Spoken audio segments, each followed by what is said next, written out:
I so I'm a psychology major. Mm-hmm. This is my fourth year here.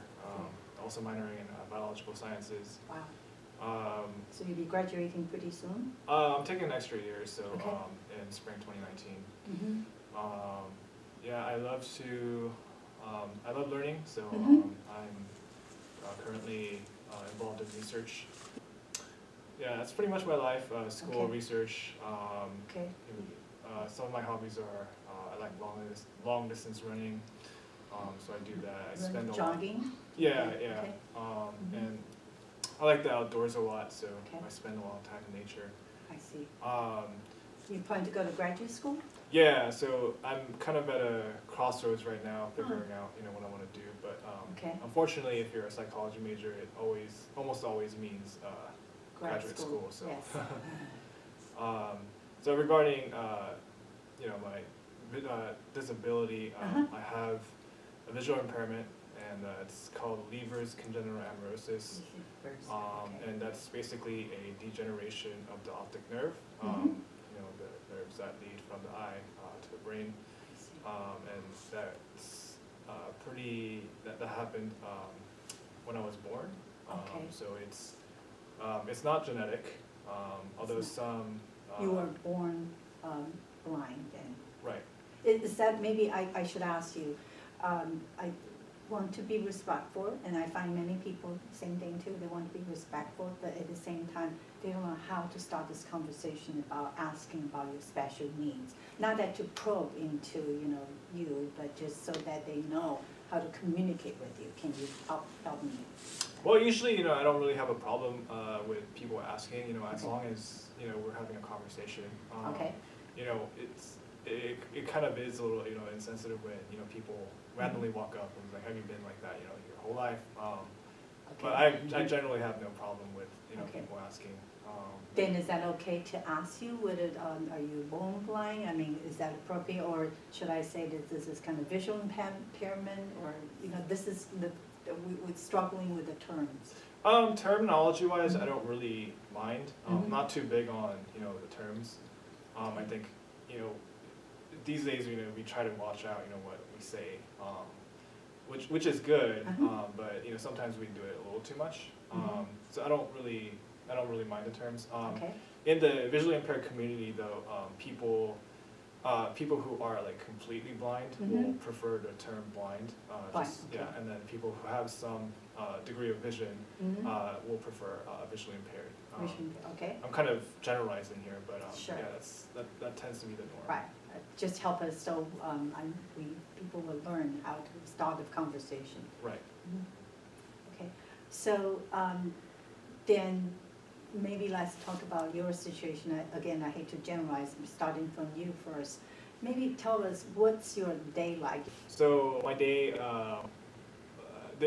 just for this semester, I have classes at 9 every day. Mhm. So I kind of get up around 6:30.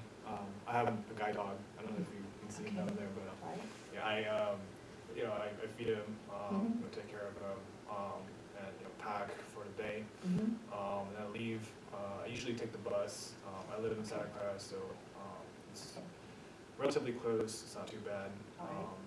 So I leave, after eating and taking care of my dog and packing Mhm. everything. Leave around 8, and then I get here by about 8:45. Mhm. 8:50 or so. That gives me time to walk to class. So people who have visual impairments, they work with a professional. They're called orientation and mobility specialists, and their job is to kind of orient us to our environment. So they'll tell us where places are, Okay. what are the landmarks that are around these places, so it's easy for us to get oriented Mhm. to. So in terms of school, I spent a lot of time before when I graduated from high school, Mhm. before coming here over the summer, learning the route to the bus stop, Mhm. and from the bus stop in downtown Mhm. to how to get from there to campus, and just kind of getting oriented to the campus in general. So Okay. Yeah, that's that's the So, answer. okay, the reason I'm asking, so these are the areas, so probably the university, the school will help and to make sure you're at proper orientation, something that an instructor probably will just, they will rely on the university to support you, not the faculty. Right, and that's not actually done by the university, it's done by the Department of Rehab, Okay, yeah, which is a state agency. I see, okay. So then in terms of, well, coming back, again, I'm trying to understand your day, so how do you, prepare for you, do you have any special tricks to prepare your studies and prepare your work, or what can the faculty do to support you, basically? Basically, so everything's electronic for me, for the most part, so Okay, I use a regular laptop and it has a screen reading software installed on it, so it will read a lot of the content that are on the screen. okay, If you don't know what a screen reading software is, it's basically if you use a Mac or an iPhone, you have the VoiceOver or Siri. It's kind of like that. okay. So that's how I access most of the material. Can I ask you that the screen reader you use, or based on, I guess, your knowledge, is that there are many different kind, or is just a major kind, they have different function? They do have different kinds. So Mhm. for Apple, it's VoiceOver, Yes. and for Windows, there are various different ones. Mhm. The one that I use is called JAWS. Yes, And it's not the Sharks movie, but yeah, people okay. always get confused when Yes, I tell uh-huh. them about it. But yeah, that's one of the most popular ones. There are a lot of open source free screen readers, which Yeah. is great. So there's quite a bit to choose from. Okay, do you usually prefer Word document or PDF or any particular kind? File Word, format? yeah, Word is preferred. Okay. Screen readers interact with, they interact best with contents that are simple. So, some PDFs are okay, while some are not. It depends on how you create a PDF. So Okay, a lot of the times people just take a picture or scan something and save it as a PDF, and that's an image. The content is, it's a picture of a content. So yes, a screen reader will not be able to interact with those kinds of documents. okay. So I understand you have to go through the optical character recognition process for Right. the PDF document. So the Word document work best for you. Right. What about the PowerPoint? Um, Have any issue or any suggestion you want faculty to do? Yeah, I think if it's particularly heavy on images and Mhm. pictures, I think it would be helpful to label what the pictures are. Through the use of captions or Okay. other techniques in PowerPoint. While other courses that are very graphic heavy, Yes. such as statistics or Right. other mathematical Mhm. classes, the best thing is to reach out to the Accessible Educational Center, Okay. the AEC, and to work with them and the student to produce something that's accessible. Okay, then, well, in that situation, I'm glad you mentioned those kind of a heavy STEM area or those discipline has heavy graphics. Will an audio file help you? In what context? Like an audio file in An regards? audio file of the lecture or of the content, of the So like course a content. recording of the lecture? Right, or they say it out loud, because, sometimes for the faculty, for instance, I guess, in math part or in programming, or how would they, if they have to write the instruction or basically the script of what they're saying, that may take a lot of their time, so would that be okay? And if they kind of using the audio file, basically to say out loud to explain the situation, would that help? Just to clarify, is the audio file like embedded into the PowerPoint, or are you talking about in the classroom context? Either way, I mean, what would you prefer, I guess? Okay. So I kind of prefer when the faculty is lecturing, so when my professors are lecturing, I ask them to kind of verbally describe what they're drawing. So Okay, the other day we were going over histograms in normal distributions in statistics, and the professor was drawing, a graph, and Yes. just saying, the x-axis is labeled, such and such, and the y-axis is, labeled frequency, and the bars, here are the numbers that are sort of corresponding, with the bars, and it's, it looks rather symmetrical. So that's a good description, and it's actually helpful for the other students in the class, Yes. Because they can then have the visual feedback they're looking at, as well as the auditory that the professor is saying. So instead of, pointing at, the board and saying, this, is a normal distribution because it's shaped like this. Oh, it's pretty big, and Yes. I don't know what this and that means. Part, if you can also share with us some of the part that was really confusing to you. Yeah, so a lot of the so in neuroscience, we talk about vision a lot, and how I don't want to get into too much detail, but Sure. how the cells are arranged. Okay. It's very, very, very challenging to understand. Abstract. Yeah, because the light enters the eye, and again the light being transduced into neurosignals is a very complex I see. process. Okay. And since I don't really know what vision is, I don't really have the Yes. concept. It was very challenging, and they were talking about like different illusions that you might have, because our visual system is very complex. So I had a lot of time. I had a lot of difficulty understanding those sorts of concepts, even with the verbal descriptions. Okay. And this is the times where I have to go to office hours and sit down with the professor and kind of talk things through. All right. So sometimes you will have professors will have to like any other student, if the student is struggling, Yes. have that one-on-one conversation with the Yes. student. Yes, I totally, this is a good example because I also hear from faculty, and this is also the fact too. Some concepts are very abstract. So how do you describe that?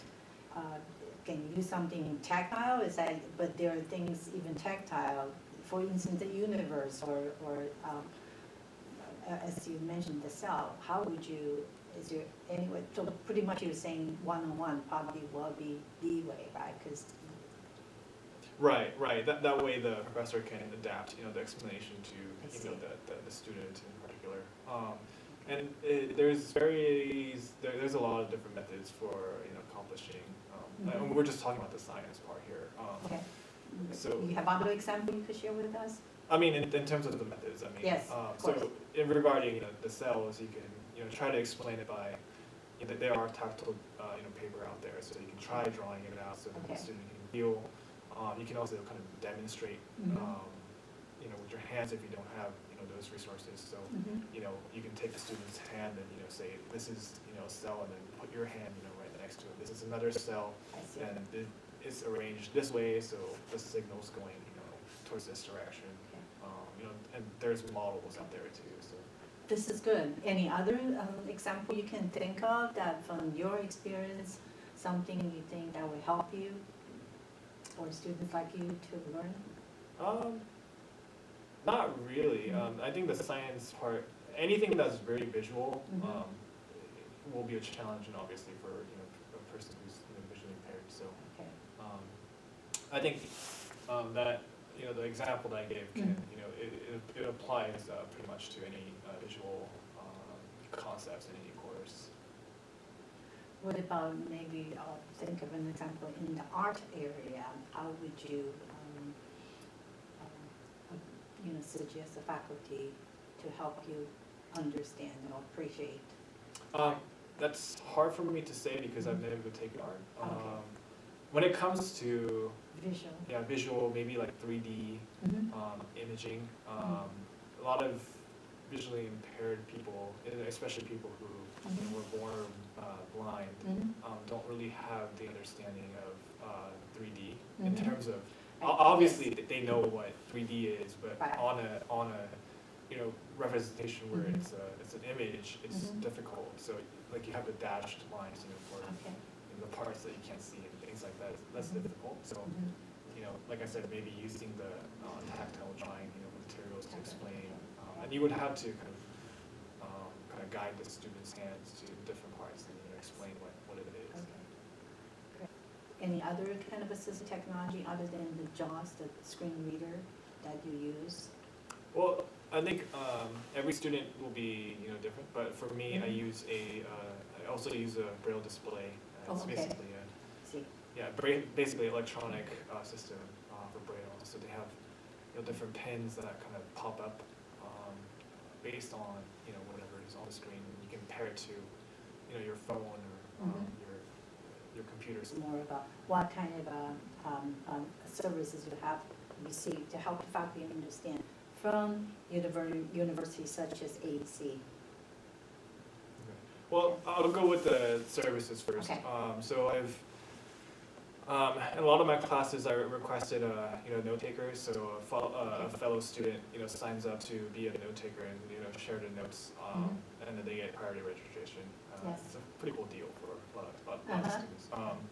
And I do that because obviously I do take notes, but just in case if I miss something, I have to see. compare notes with the Okay. student.